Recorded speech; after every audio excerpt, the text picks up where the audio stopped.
Hey,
है, आराम करे से सही बात से आप कहानी सुनियो सुनाता है। राजा धोमिया का धोमियर की कहानी आगे तो चालू रहा। सही बात से सर समाज तो देखिए। हाँ हाँ बाबू भैया साहब, हाँ कौन कौन लीला बने दुनिया संसार मर्द भुवन में। सही बात से भैया जी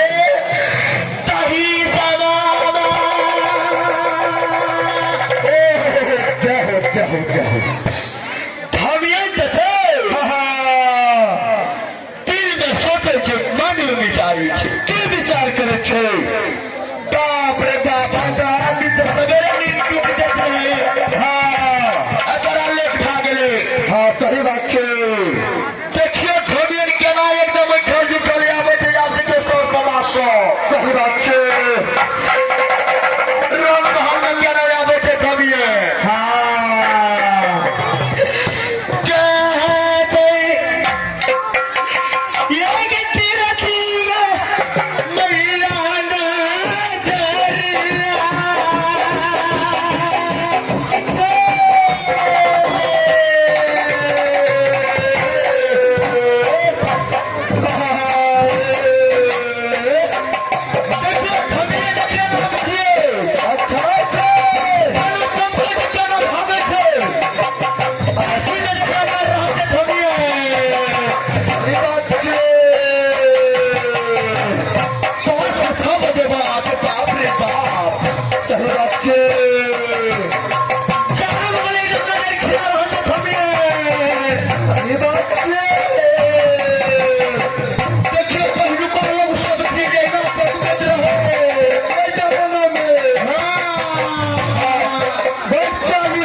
Oh,